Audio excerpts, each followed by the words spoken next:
Le sujet de la délégation, c'est vraiment un sujet compliqué et sensible lorsqu'on fait de la location courte durée. Et vous êtes nombreux à vous interroger sur les différentes formules de délégation. Dans cette vidéo, je vais vous dévoiler les 5 critères à prendre en compte lorsqu'on souhaite déléguer complètement son activité de location courte durée à une agence immobilière. Bonjour à tous, je suis Sébastien, auteur du blog louerencourtedurée.fr. Je vous souhaite la bienvenue dans cette nouvelle vidéo dans laquelle, comme je vous le disais il y a quelques instants, nous allons voir ensemble les 5 détails à prendre en considération pour bien choisir l'agence immobilière à laquelle vous allez confier la délégation totale de vos locations courte durée. Alors avant que je vous en dise plus, je vous invite à vous abonner gratuitement et librement à ma chaîne YouTube en cliquant sur le bouton « Abonnez-vous » qui va apparaître dans cette vidéo. Ça me permettra de vous tenir informé en temps réel de la publication de toutes mes nouvelles vidéos dans lesquelles je partagerai avec vous des conseils, des astuces, des anecdotes et des retours d'expérience autour de l'immobilier et de la location courte durée.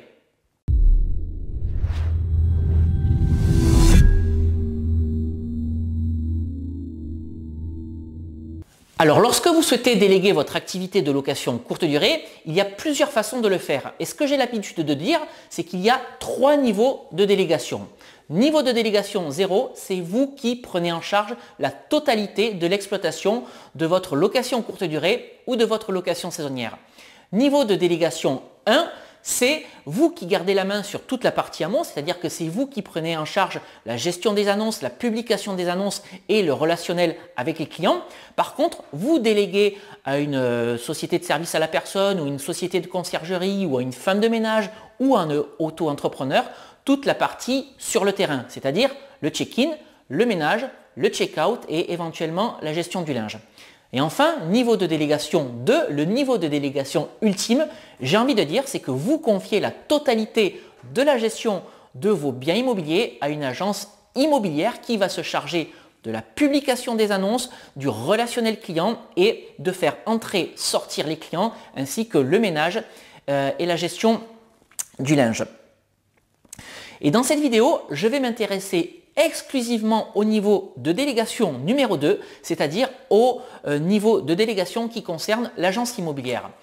Alors pourquoi est-ce que j'ai souhaité faire cette vidéo? Tout simplement parce qu'il y a quelques semaines, je me suis retrouvé dans une conférence qui était organisée par HomeAway. Donc HomeAway, c'est l'un des acteurs majeurs de la location de vacances. Et dans cette conférence, en fait, l'assistance était essentiellement composée d'agences immobilières. Et en fait, ce qui m'a surpris lors de cette conférence, c'est la façon dont certaines agences immobilières géraient les biens qu'elles prennent en location courte durée. Et ce qui m'a frappé, c'est l'amateurisme avec lequel travaillent certaines agences. Alors pour vous donner quelques exemples, j'ai pu noter que certaines agences n'acceptent pas la carte bleue, la carte bancaire. J'ai noté également que certaines agences publient les annonces uniquement sur un seul support internet, sur un seul site de réservation en ligne.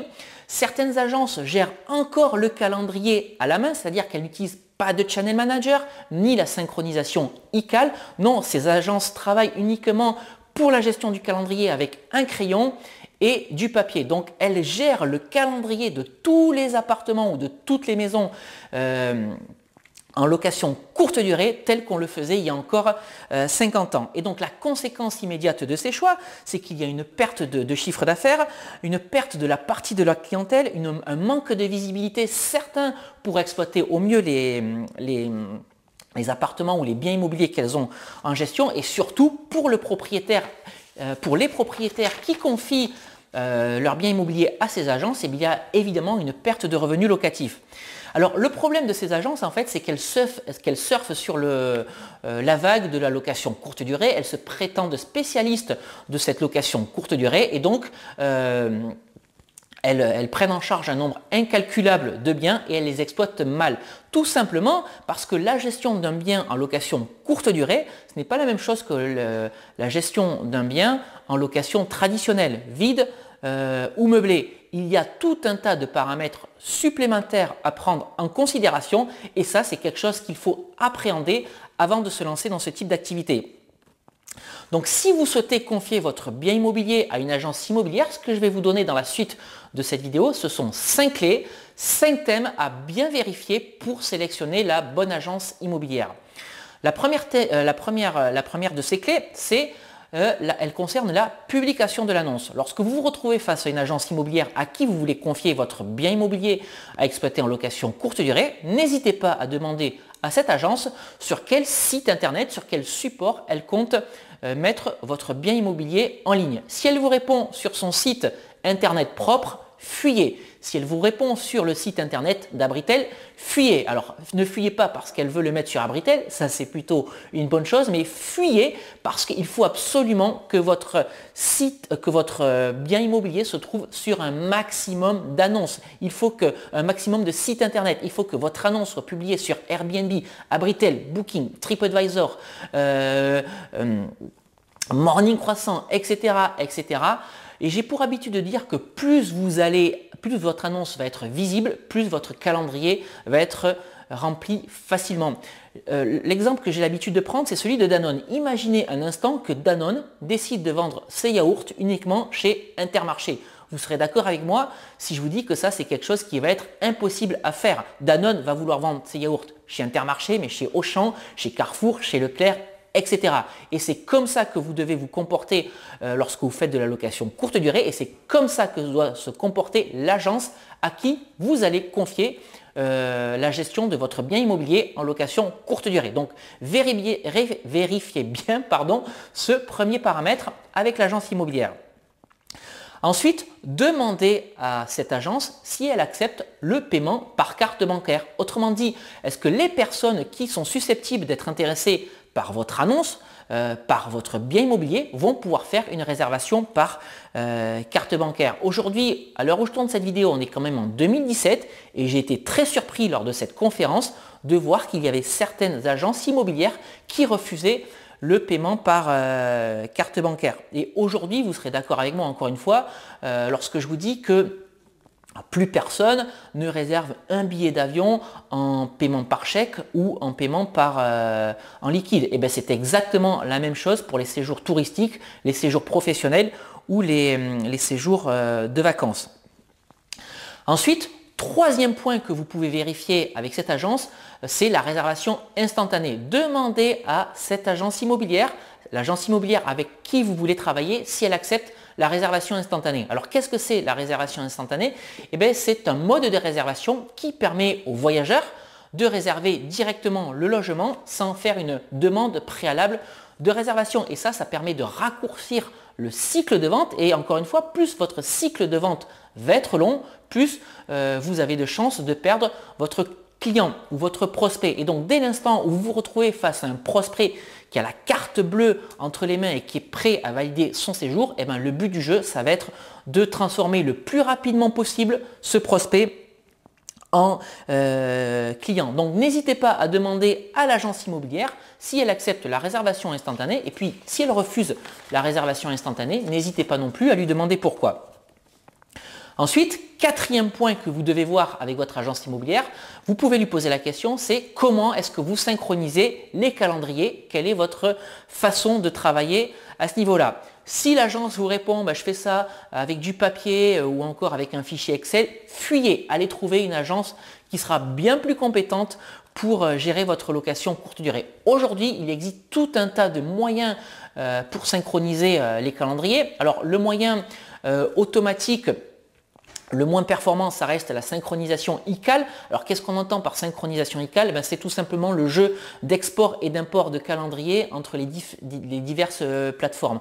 Pour vous donner un exemple, lorsque vous êtes présent sur Airbnb, vous pouvez exporter votre calendrier Airbnb qui va devenir votre calendrier maître et importer ensuite ce calendrier sur une autre plateforme, par exemple sur Abritel. Et ainsi, dès que vous mettrez à jour votre calendrier Airbnb, votre calendrier Abritel sera mis à jour en conséquence. Alors le délai de synchronisation en ICAL est de 2 à 4 heures. Et évidemment, si votre agence immobilière se porte en faveur d'une synchronisation par Channel Manager, donc là, vous savez que vous pouvez faire confiance à cette agence immobilière. En tout cas, ça va être un excellent signal. Ensuite, demandez à cette agence immobilière, ce sera le cinquième et dernier point de cette vidéo, demandez-lui à voir une annonce qu'elle a déjà publiée. Rendez-vous sur le site internet qu'elle vous aura donné et vérifiez comment est structurée l'annonce qu'elle vous aura donné un exemple. Regardez comment est détaillée l'annonce. N'hésitez pas non plus à regarder les photos. Est-ce que les photos sont suffisantes? Est-ce que les photos ont été prises par un professionnel? Et posez-vous cette question, est-ce que l'annonce que l'agence vous aura montré vous donne envie, vous, de réserver ce logement? Regardez également ensuite le calendrier de cette annonce. Est-ce que le calendrier est plein? Si le calendrier est plein, c'est encore une fois un bon signal parce que ça vous permettra de voir que l'agence travaille bien le bien immobilier ou les biens immobiliers qu'elle a en gestion. En revanche, si le calendrier est vide, n'hésitez pas à demander à l'agence pourquoi le calendrier de cet appartement est vide. Partez du principe qu'à partir du moment où vous allez sélectionner une agence immobilière, vous êtes en droit de lui poser tout un tas de questions et au final, vous êtes en train de faire passer un entretien d'embauche à cette agence immobilière. Après tout, c'est tout à fait normal. Vous allez lui confier un bien en gestion. Il est normal que vous vous assuriez du sérieux de cette agence immobilière. Voilà donc les 5 clés ou les 5 points que je voulais vous présenter aujourd'hui. Si vous faites le choix de déléguer la totalité de votre activité de location saisonnière à une agence immobilière.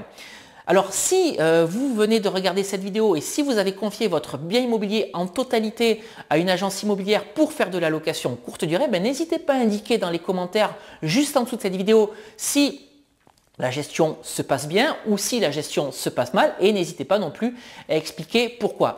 En tout cas, voilà tout ce que je voulais partager aujourd'hui avec vous dans cette vidéo. J'ai souhaité faire cette vidéo parce que le sujet de la délégation est vraiment un sujet qui vous préoccupe. Alors si cette vidéo vous a plu, n'hésitez pas à la liker, n'hésitez pas non plus à la partager. Et puis je vous rappelle que si vous souhaitez davantage de conseils, d'astuces et de retours d'expérience autour de l'immobilier et de la location courte durée, vous avez plusieurs solutions.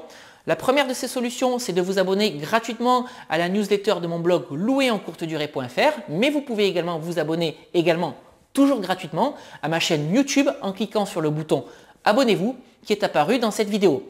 Et puis, je vous rappelle que vous pouvez télécharger les 2 e-books que j'ai rédigés en cliquant sur les 2 vignettes qui viennent d'apparaître dans cette vidéo si vous vous trouvez dans un navigateur internet.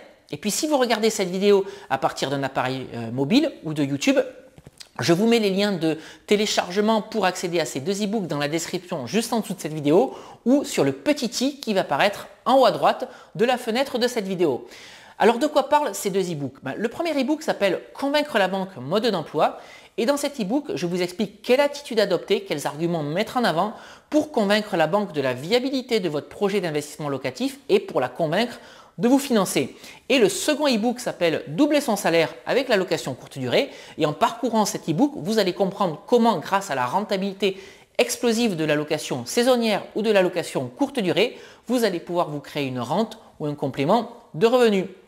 Voilà tout ce que j'avais à vous dire aujourd'hui dans cette vidéo.